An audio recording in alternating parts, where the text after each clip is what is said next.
You are watching Educational Broadcasting Channel.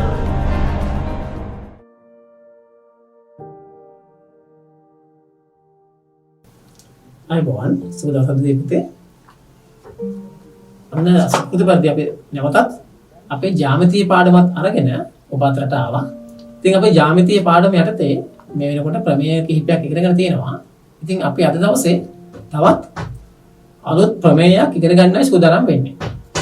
මොකක්ද මේ ප්‍රමේය? අද දවසේ අපි ආරම්භ කරනවා ත්‍රිකෝණ.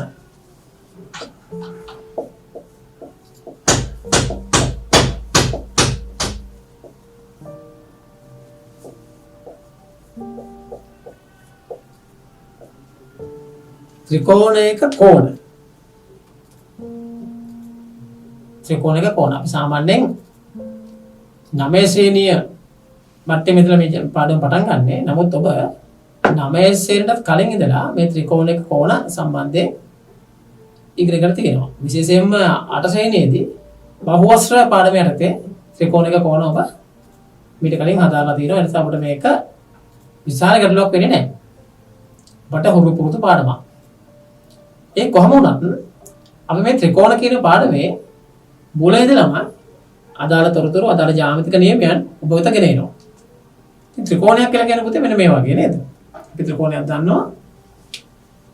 සාමාන්‍ය මෙන්න මේ වගේ සරල රේඛා තුනකින් වටවිච්ච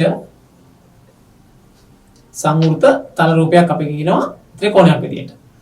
මේ ත්‍රිකෝණයක අර්ධයක් කියමු ගත්තොත් එහෙම අපිට ගොඩාක් ඉස්සරහට යනවා. ජ්‍යාමිතික මූල ධර්ම වලට අනුව අපි පිට කලින් කතා කරා ජ්‍යාමිතික මූල ධර්ම මේ විශ්වයේ මৌলিক තරුණ ඒකකය ත්‍රිකෝණයක් විදියට නූතන ගණිතඥයෝ සලකනවා. ඉතින් අපිට ඒ පිළිබඳ වැඩි තොරතුරු ඉදිරියට සාකච්ඡා කරන්න පුළුවන්. ඉතින් මම අද දවසේ සාකච්ඡා කරන්නේ කිසියම් ප්‍රමේයයකට අදාළ කරුණු කාරණා කිහිපයක් පමණයි. ඉතින් මෙලොවම කොට පේනවා මෙන්න මේ ත්‍රිකෝණය දිහා බලුවොත් එහෙම අපිට මේක නම් කරගන්න පුළුවන් මෙන්න මේ විදිහට. ABC කියලා මේක නම් කළොත් එහෙම අපිට මේකේ පේනවා AB රේඛාව ඊගාවට BC රේඛාව සහ CA රේඛාව. නැත්නම් AC රේඛාව. මෙන්න මේ රේඛා තුන. අපි සාමාන්‍ය ජ්‍යාමිතියේදී ඉගෙන ගන්නවා රේඛා නම් කරන ආකාරය. අපිට මේ රේඛාව AB රේඛාව කියලා ගන්න පුළුවන්. ඒ වගේම BA රේඛාව කියලා ගන්නත් පුළුවන්. ඊළඟට මේක BC රේඛාව කියලා ගන්න පුළුවන්, CB රේඛාව කියලා ගන්න පුළුවන්, CA රේඛාව කියලා ගන්න පුළුවන්, AC රේඛාව කියලා ගන්න පුළුවන්. නමුත් පුතේ ත්‍රිකෝණයක පාද නම් කරද්දී ඔබ මෙන්න මේ පිළිවෙලට හුරු වෙන්න. ඒක තමයි අපි AB කියලා ගත්තොත්. AB මේක AB පාදය. ඊළඟට අපි සඳහන් කරන්නේ CB කියලා කියන්නේ BC පාදය. ඊළඟ පාදේ නම් කරන්නේ CA පාදය. මේක තමයි සාමාන්‍ය සම්මත ක්‍රමයේ ත්‍රිකෝණයක පාද නම් කරන. නමුත් මේක අපිට AB පාදේ නොකිය CA පාදේ මේක CB පාදේ කිව්වොත් එහෙම මේක AB පාදේ කියලා නම් කරාට පස්සේ BA පාදේ කියලා අපි I කියන්නේ නැහැ. නමුත් AB පාදේ කියලා නම් කරාට පස්සේ ඒක CB පාදේ කියලා නම් කරත් ඒකේ වැරද්දක් නැහැ. නමුත් ජාත්‍යන්තර සම්මත ක්‍රමයට අනුව නම් අපි යන්න ඕනේ AB BC CA කියන ක්‍රමයට. අපි AC වලින් පටන් ගත්තා නම් AC CB BA. අපි පටන් ගත්තා නම් BC පාදයෙන් නම් කරන්න එහෙනම් BC CA AB ඒ වගේ. යම් කිසි මේ යන රටාවක් තියෙනවා. ඒ රටාවට අනුව පාද නම් කරන්න පුරු වෙමු. හොඳයි. එතකොට මෙන්න මේ පාදය ඒ වගේ මෙන්න මේ පාදේ සහ මේ පාදේ AB ළඟට BC සහ CA පාද. මේ පාද තුනෙන් වට වෙච්ච මෙන්න මේ සම්මුත රූපය අපි හඳුන්වනවා ත්‍රිකෝණයක් විදිහට. ඊළඟට පුතේ බලන්න මේ ත්‍රිකෝණය ඇතුලේ දැන් අපේ ඉගෙනගත්ත දේවල් තියෙනවා. එක ත්‍රිකෝණයක් මේ ත්‍රිකෝණය ඇතුලේ තියෙනවා. මෙන්න මෙතන කෝණයක් තියෙනවා. මෙතන කෝණයක් තියෙනවා සහ මෙතන කෝණයක් තියෙනවා. ඊළඟට පුතේ අපිට තව දෙයක් පුළුවන් ගන්න. මෙන්න මේ පාද අපිට පුළුවන් දික් කරන්න. මේ AB පාදේ පුළුවන් කොට මෙහාට දික් කරන්න. ඒ වගේම CA පාදයේ පුළුවන් තව ටිකක් මේ පැත්තට දික් කරන්න. දැන් මෙහෙම දික් කරාම මොකද වෙලා තියෙන්නේ? දැන් අපි ඉස්සර දැක්කා මෙතන කෝණ තුනක් තියෙනවා. දැන් අපිට මේ ත්‍රිකෝණයට පිටිනොත් කෝණ තුනක් පේනවා. දැන් අපිට නිකම්ම කෝණ කියලා කියන්න බෑ. ත්‍රිකෝණයේ කෝණ කියලා කියන්න දැන් කියන්න බෑ. කලින් අවස්ථාවේදී පුළුවන්. මෙන්න මේ අවස්ථාවේදී පුළුවන් කෝණ කියලා කියන්න. නමුත් මේ අවස්ථාවට ගියාම මේවට අපිට කෝණ කියලා කියන්න බෑ කෙනෙක්. මොකද මේකේ පැහැදිලිවම කෝණ වර්ග දෙකක් තියෙනවා. මොනවද ඒ කෝණ වර්ග දෙක? කෝණ තුනක් තියෙනවා ත්‍රිකෝණය ඇතුලේ. අභ්‍යන්තරේ. ඒ වගේම කෝණ තුනක් තියෙනවා ත්‍රිකෝණෙට පිටි. බාහිරව. එහෙමනම් මේ අවස්ථාවේදී අපිට බාහිර කෝණ සහ අභ්‍යන්තර කෝණ වෙන වෙනම හඳුන්වන්න ඕනේ. එහෙනම් පැහැදිලි ත්‍රිකෝණයක අභ්‍යන්තර කෝණ වගේම බාහිර කෝණක් තියෙනවා. අභ්‍යන්තර කෝණ අපිට පේනවා තුනක් තියෙනවා කියලා බාහිර කෝණ අපිට පේනවා තුනක් තියෙනවා කියලා. එහෙනම් අභ්‍යන්තර කෝණ තුනක් සහ බාහිර කෝණ තුනක් ත්‍රිකෝණයක තියෙනවා. අපි මේ සම්බන්ධයෙන් ගෙන තියෙනවා මීට කලින් 8 ශ්‍රේණියේදී. හොඳයි. අපි අද ජ්‍යාමිතික ප්‍රමේයයක් ජ්‍යාමිතියේ ඉතා වැදගත් ප්‍රමේයයක් ඉගෙන ගන්න තමයි සූදානම් වෙන්නේ ත්‍රිකෝණ සම්බන්ධයෙන්. එතනදී අපි මේ බාහිර කෝණ සහ අභ්‍යන්තර කෝණ අතර ජ්‍යාමිතික සම්බන්ධතාවයක් ගොඩනගන්න උත්සාහ කරනවා. හොඳයි අපි නැවතත් බලමු.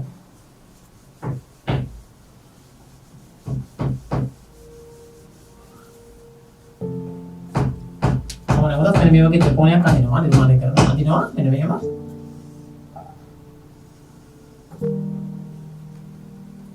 මේක A B C මේක අපි D කියලා අරගන්න. කියන්නේ ABC ත්‍රිකෝණයේ BC පාදය D දක්වා දික් කරනවා. එතකොට මොකද වෙන්නේ? ඉස්සෙල්ලා වගේ අපිට අභ්‍යන්තර කෝණ තුනක් පේනවා. දැන් අපිට මෙතන බාහිර කෝණ එකක් පේනවා. බාහිර කෝණයක් සහ අභ්‍යන්තර කෝණ තුනක් දැන් අපිට පේන්න තියෙනවා.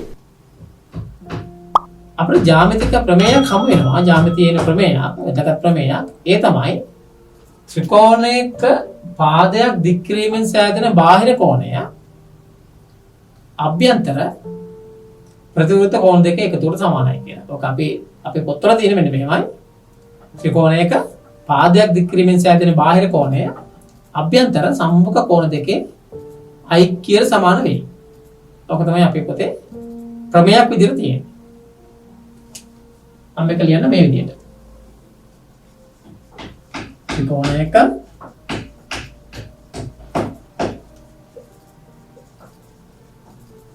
පාදයක් දික් කිරීමෙන්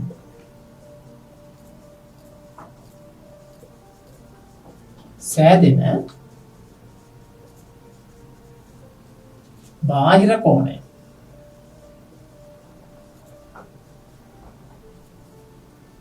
අභ්‍යන්තර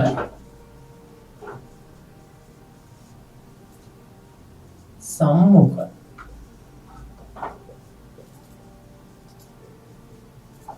කෝණ දෙකෙහි ඓක්‍යයට සමාන වේ.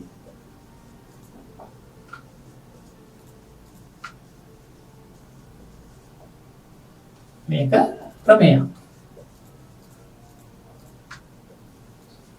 මෙන්න මේ ප්‍රමේය. අපිට මේ ප්‍රමේයම කියන්න පුළුවන් අභ්‍යන්තර සම්මුඛ කෝණ නොකිය අභ්‍යන්තර ප්‍රතිවිරුද්ධ කෝණ දෙක කිව්වත් හරියි. දැන් බලමු මොකද්ද බාහිර කෝණය මොනවද අභ්‍යන්තර සම්මුඛ කෝණ කියන්නේ කියලා.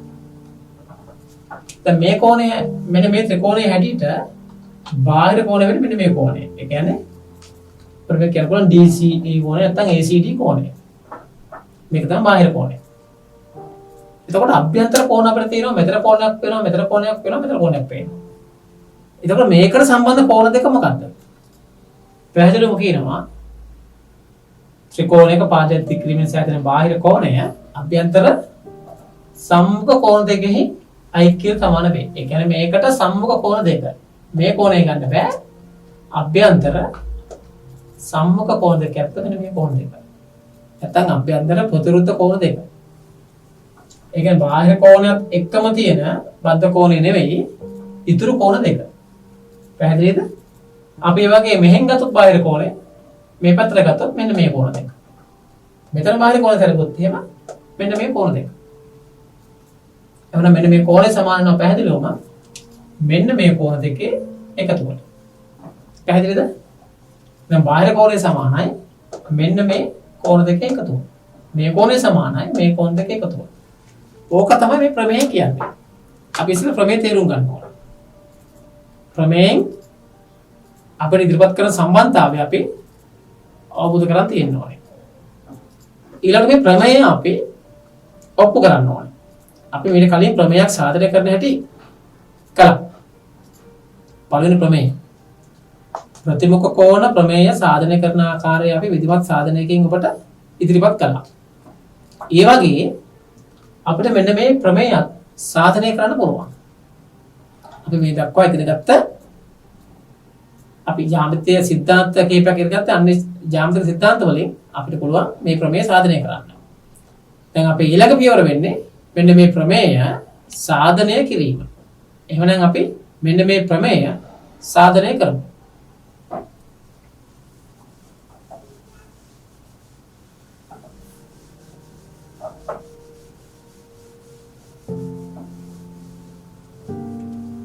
ඔය මම නැවතත් මෙන්න මේ වගේ රූප චලනයක් අඳිනවා.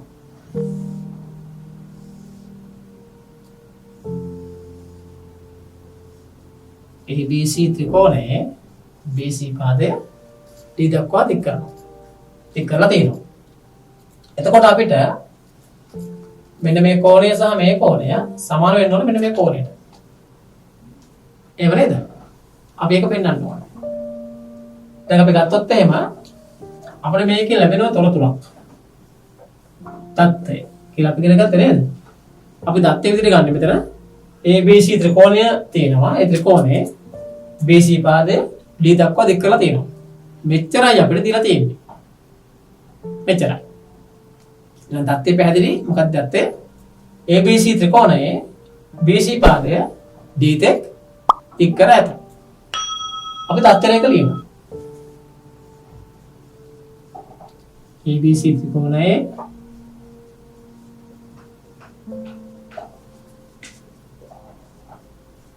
BC පාදය D දක්වා දික් කර ඇත.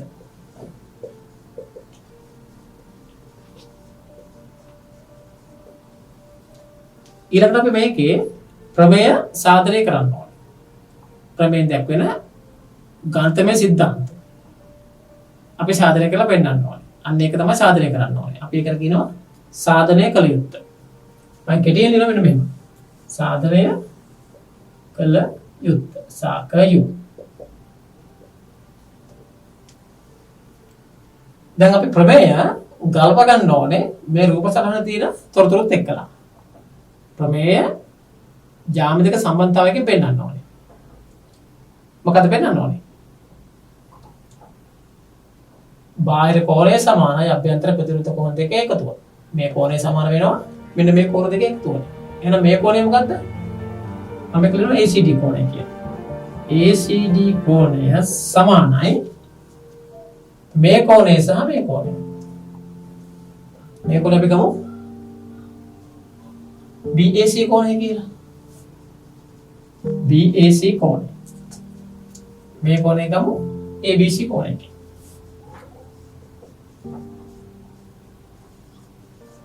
එහෙනම් අපි සාධනය කරන්න ඕනේ ACD කෝණය බාහිර කෝණය සමානයි මෙන්න මේ කෝණ දෙක එකතු වෙන කියන්නේ BAC කෝණය දන ABC කෝණය. මේක තමයි අපි පෙන්වන්න ඕනේ. දැන් මේක සාධනය කරන්න යනකොට යද්දි අපිට තව දෙයක් කරන්න වෙනවා. අපි කලින් දවසේදී කතා කරා අපි සාධනය කරද්දී සමහර අවස්ථාවල පුතේ මේ තියෙන තොරතුරු ප්‍රමාණවත් වෙන්නේ නැහැ අපිට අදාළ ගණිතමය සිද්ධාන්තය ඔප්පු කරලා පෙන්නන්න. ඒ වගේ අවස්ථාවකදී අපි ඉගෙනගත්ත යම් සිද්ධි නැත්තම් යම් සිද්ධාන්ත භාවිතා කරන්න පුළුවන් විදිහට යොදන්න පුළුවන් විදිහට අපි කිසියම් නිර්මාණයක් කරගන්නවා. ඉතින් මෙතනදිත් අපිට ඒ වගේ නිර්මාණයක් කරගන්න වෙනවා. ඒ නිර්මාණය තමයි අපි මෙතන රේඛාවක් ඇඳ ගන්නවා. අපි මොකද අපි මේ වෙනකොට දන්නවා ඒකාන්තර කෝණ, අනුරූප කෝණ, ඒ වගේ දේවල් අපි දන්නවනේ. ඒ සම්මතා දන්නවා. එතන ඒ වගේ කෝණ හමු වෙන විදිහට අපි මේක නිර්මාණය කරගන්නවා කොහොමද? විතර සමාන්තර රේඛාවක් පේන්නේ නැහැ. අපි නිර්මාණය කරගන්නවා BA ට සමාන්තරව මෙන්න මෙතනින් රේඛාවක්. පැහැදිලිවම අපි තොරතුරු වලට අනුව ගාන දීලා තියෙන නැත්නම් සිද්ධාන්ත දීලා තියෙන යම්කිසි දෙයක් නිර්මාණය කරනවා නම් ඒ කරන සියලුම නිර්මාණ රේඛා අපි කඩරකින් තමයි පෙන්වන්න කරන්නේ. පැහැදිලිද? මම මෙතන ගන්නවා E කියලා. එහෙනම් මම ඒක නිර්මාණය දිනනවා. කරපු නිර්මාණය. මොකද්ද කරපු නිර්මාණය? BA ට සමාන්තරව CE රේඛාව නිර්මාණය කිරීම. BA ට සමාන්තරව CE රේඛාව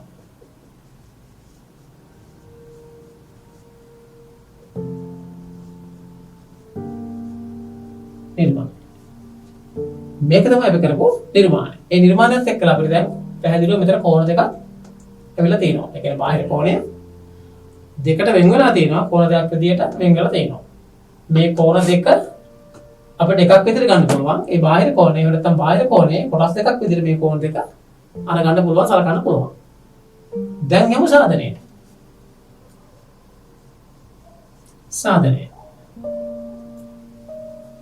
සාධනයට යද්දී අපි දන්න ගණිතමය සිද්ධාන්ත. අපි දන්න ගණිතමය සිද්ධාන්ත මොනවද? දැන් මේක අපි සමාන්තරව නිර්මාණය කරගත්තේ සමාන්තරයි අපිට කෙලින් දාගන්න සමාන්තරයි කියලා. දැන් අපිට පේනවා පුතේ මේ රේඛා අතර සම්බන්ධතාව. මේ රේඛා අතර තියෙන කෝණ ගත්තොත් එහෙම ඒ කෝණ වලට සම්බන්ධතාව. ඒකාන්තර කෝණ යුගලයක් අපිට හම්බ වෙනවා. ඒ වගේම අනුරූප කෝණ යුගලයක් අපිට හම්බ වෙනවා. අපි දන්නවා සමාන්තර රේඛා අතර තියෙන ඒකාන්තර කෝණ සමානයි. ඒ වගේම සමාන්තර රේඛා අතර තියෙන අනුරූප කෝණ සමානයි. දැන් මට පේනවා මෙතන අපිට පේනවා මෙතන මෙන්න මේ කෝණය සහ මේ කෝණය ඒකාන්තර කෝණ වෙනවා. එවනම් අපිට ගන්න පුළුවන් මෙන්න මේ කෝණය ACE කෝණය. මෙතන කවු ACE කෝණය සමාන වෙනවා මේ කෝණය මෙන්න මේ කෝණයට. මේ කෝණය මොකද්ද? BAC කෝණය. හේතුව ඒකාන්තර කෝණ.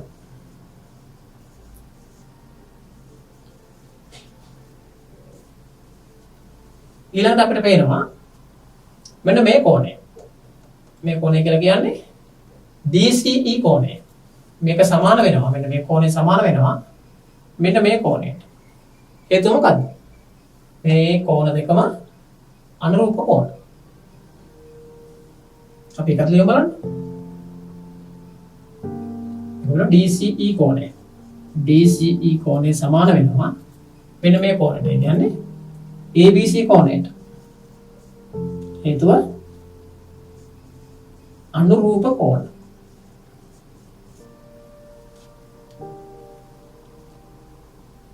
දැන් අපි මේක සමානයි මේකට, මේක සමානයි මේකට. මේක එකතු කරමු බලන්න දෙපැත්තම. අපි දන්නවා ප්‍රත්‍යක්ෂ වලට අනුව ප්‍රශ්නයක් නැහැ. මේක එකතු කරා මේක එකතු කරොත් මේ දෙක එකතුට සමාන වෙනවා. මොකද දෙකම සමානයිනේ. නම් දැන් ලියනවා මෙහෙම. ACE ධන DCE කෝණය සමානයි. එහෙමනම් BAC කෝණය ධන ABC කෝණය. මොකද කරේ? මේ සම්බන්ධතා දෙක එකතු කරා. ACE ධන DCE. ACE කියන්නේ මොකද්ද? මෙන්න මේ කෝණය. DCE කියලා කියන්නේ මෙන්න මේ කෝණය. එහෙනම් මේ දෙක එකතු කියන්නේ මොකද්ද? මේ කෝණ දෙක එකතු කියලා කියන්නේ අපිට මේ අවශ්‍ය කරන මොකද්ද? ACD කෝණය. එහෙමනම් ACD කෝණය සමාන වෙනවා BAC ධන ABC. මොකදලා තියෙන්නේ? අපිට අවශ්‍ය කරන දේ සාධනය කරන්න අවශ්‍ය කරන දේ මෙතෙන්ට ආවිලා තියෙනවා. ඒ කියන්නේ සාධනය වෙලා තියෙනවා. මේක අපි ගත්තේ කොහොමද? ACD කියලා. නිර්මාණය අනුව. නිර්මාණයට අනුව. මේකත් මෙතන සඳහන් කරන්න ඕන. හරිද? එහෙමනම් දැන් අපිට ප්‍රමේය සාධනය වෙලා තියෙනවා. ආයි පාරක් බලමු.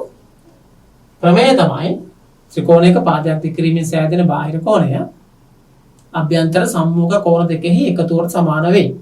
ඒක තමයි ප්‍රමේය. දැන් මේ ප්‍රමේය සාධනය කරන්න යද්දී අපි සාධනය කරන්න ඕනේ කොහොමද? බාහිර කෝණය. දැන් මම මේක අමතක කරොත් එහෙම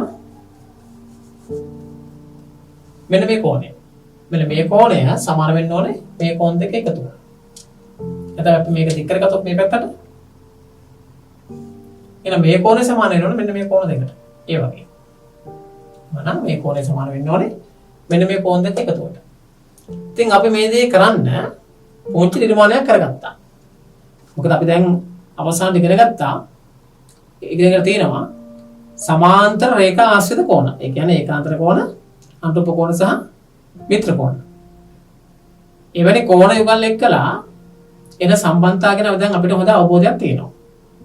ඒ නිසා යම් කිසි ප්‍රමේයක් සාධනය කරන්න ගියාම අපිට ඒකාන්තර කෝණ, එහෙම නැත්නම් අනුරූප කෝණ, එහෙම නැත්නම් මිත්‍ර කෝණ අතර තියෙන සම්බන්ධතා ඊට වැදගත් වෙනවා. ඉතින් එවැනි සම්බන්ධතා අරගන්න පුළුවන් විදිහට අපි මේ දින තින තොරතුරු වලට අතිරේකව නිර්මාණයක් කරගන්නවා. මොකද නිර්මාණය මෙන්න මෙතනින් අපි සමාන්තර රේඛාවක් අඳිනවා. කාටද? B ට සමාන්තරව CE රේඛාව නිර්මාණය කරගන්නවා. එතකොට දැන් අපි දීලා තිබුණේ මෙන්න මේක ABC ත්‍රිකෝණයේ BC පාදයේ D දක්වා දික් කර ඇත කියන එක තමයි අපිට දීලා තිබුණේ. සාධනය කරන්න තිබුණේ මෙන්න මේක. අපි මේ නිර්මාණය ලියාගත්තා. නිර්මාණය මේ ආකාරයට ලියාගත්තා. නිර්මාණය ලියුවට පස්සේ අපි සාධනෙට ගියාම සාධනෙදී අපි බලන්නේ මෙතන අපිට පේන දේ සම්බන්ධතා. නිර්මාණය කරලා පස්සේ ඔබට පේනවා මෙතන ඒකාන්තර කෝණ යුගලක් තියෙනවා. ඒ වගේම අනුරූප කෝණ යුගලක් තියෙනවා. මේ කෝණය සහ මේ කෝණය සමාන වෙනවා ඒකාන්තර කෝණ විදියට මේ සඳහන් කරලා තියෙන එක. ඊළඟට මේ කෝණය සහ මේ කෝණය සමාන වෙනවා අනුරූප කෝණ විදියට මේ සඳහන් කරලා තියෙන එක. ඊළඟ පියවරදී අපි මේ සම්බන්ධතා දෙක එකතු කරනවා. එකතු කරාම අපිට එනවා ACE ධන DCE සමානයි BAC ධන ABC. ඊළඟට ACE ධන DCE කියලා කියන්නේ පැහැදිලිව මෙන්න මේ කෝණය සහ මේ කෝණය එකතු. ඒ කියන්නේ